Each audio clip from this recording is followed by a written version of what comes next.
I couldn't cry.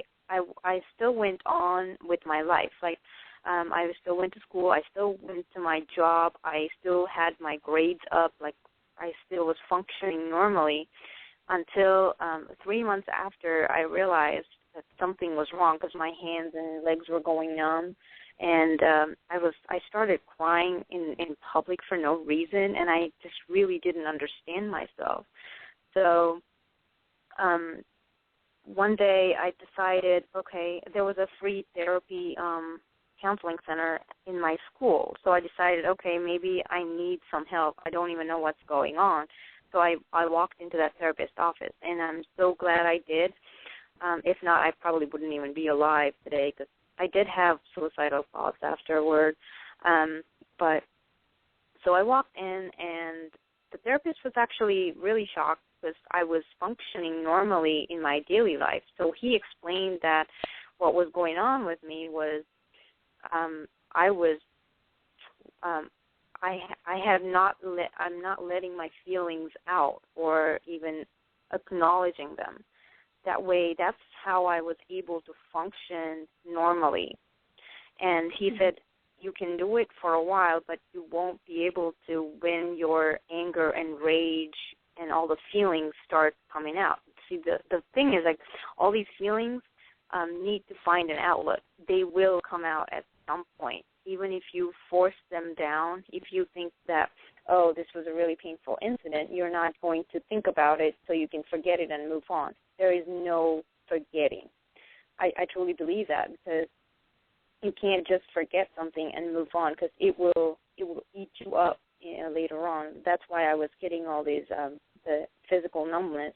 Like, even if you try to control your mind, your body will not be aligned to be able for you to be able to do that.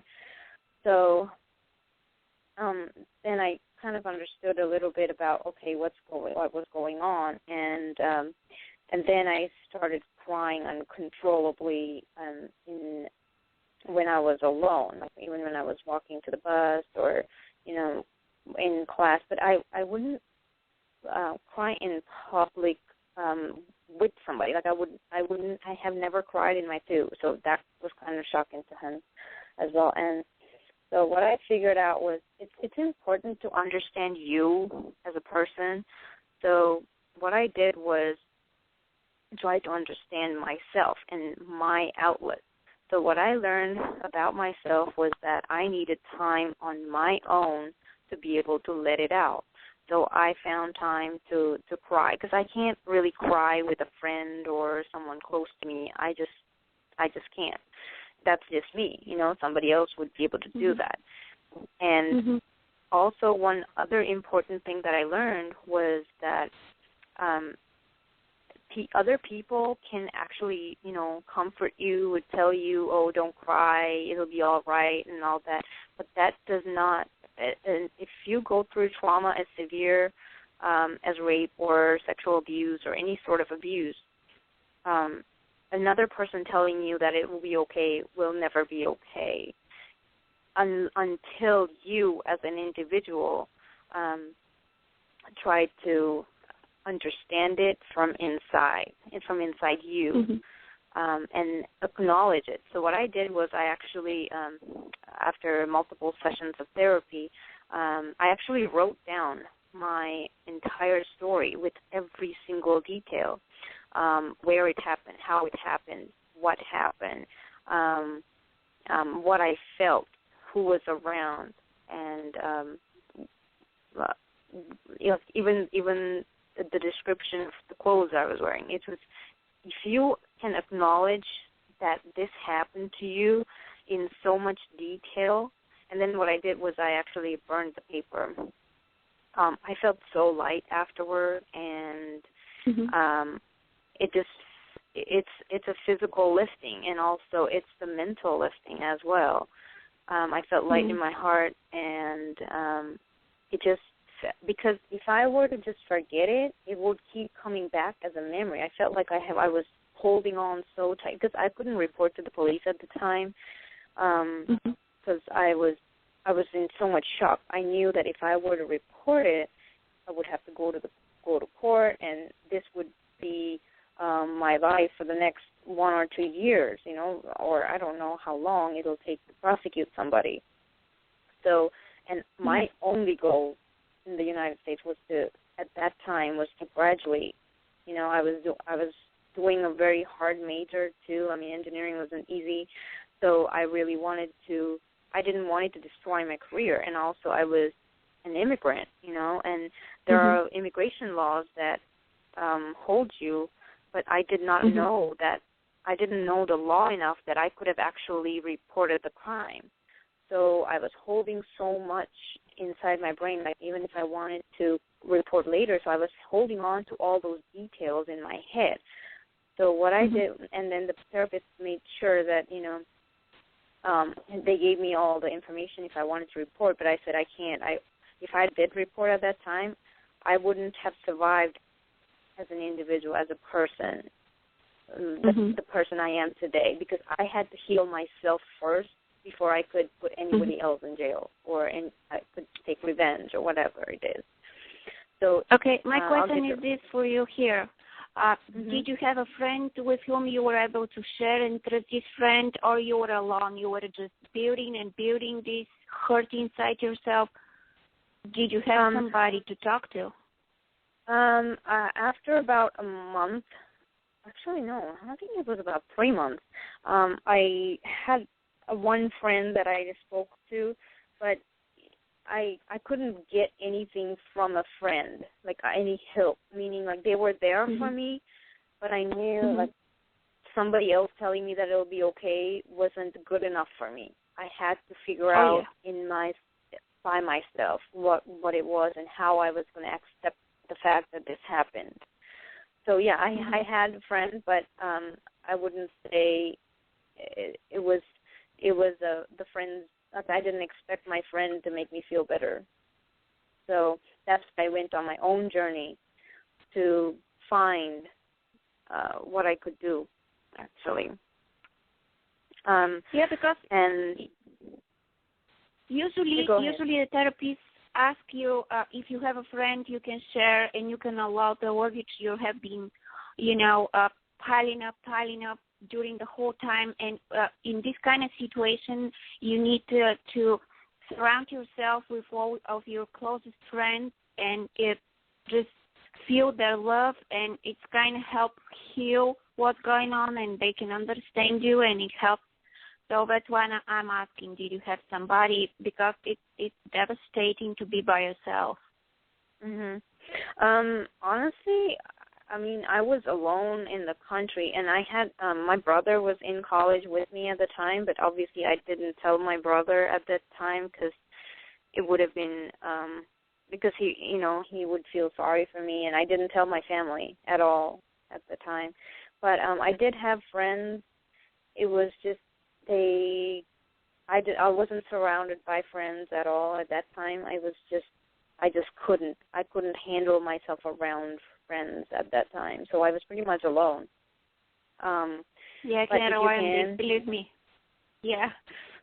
I remember when I was in the situation like this. It's not like an abusive situation, but I didn't have any friends to understand me. My situation was like this, that I had been trying to find out who I am because nobody understood me. Nobody. I had people around me, friends, but they were like speaking different language. They couldn't understand my feelings. They couldn't understand who I am, and I was so misunderstood, and I can rewind the situation you were, actually. It is so painful. And until I was able to find out by myself, I just put myself together and all of my power I had inside, But it's exhausting. I can believe what you've been through. Yeah.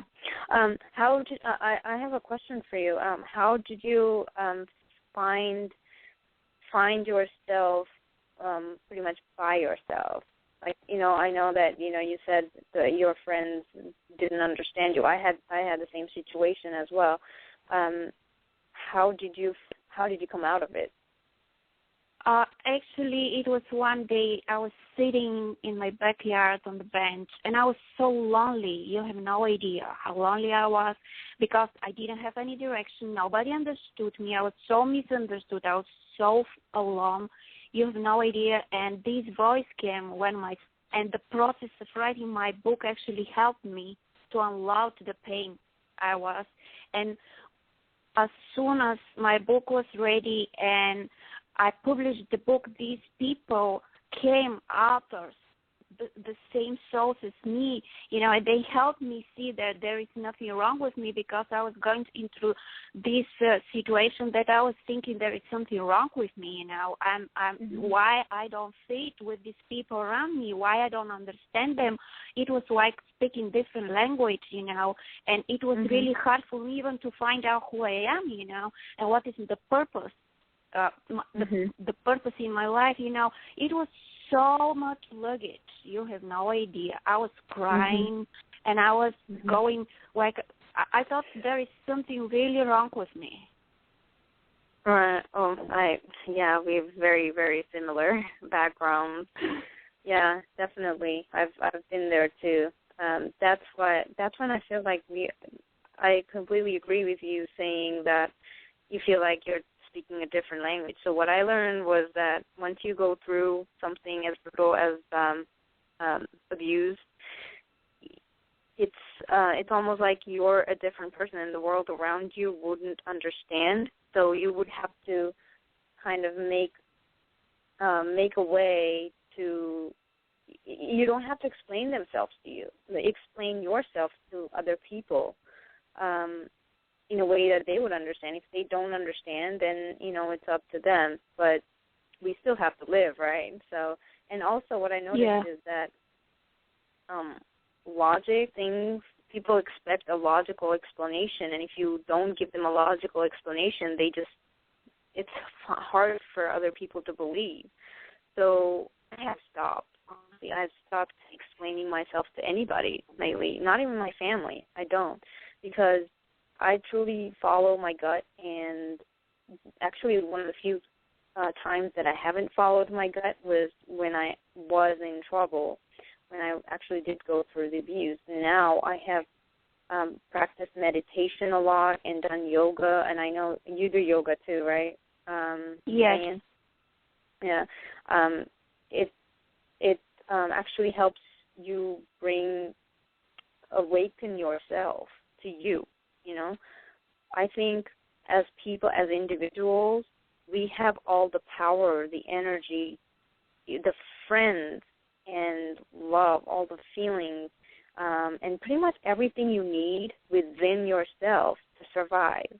It's just people tend to overlook the fact that they have all these things within them and they go seek it elsewhere. Like, people tend to lean on friends and lean on acquaintances or even your spouse or your, say, significant other.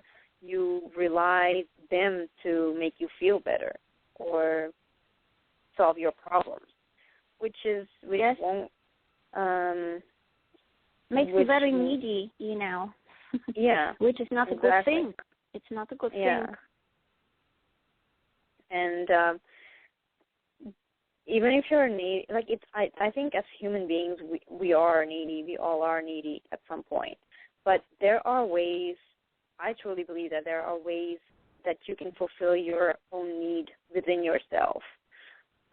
If you listen to yourself enough, if all you have to do sometimes is listen to yourself. Because I wrote in one of my articles too in the blog.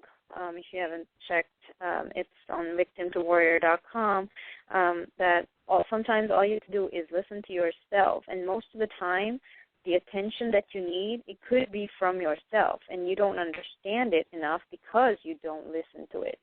If you don't listen to your mental or physical needs, sometimes, you get that vague feeling about, I need some time for myself, and then you tend to ignore that and go about your day doing laundry, or going to work, going to school, or whatever it is that you're doing, and then you lose track of who you are because you don't spend that little amount of time listening to yourself. And then, you end up either being sick or, I don't know,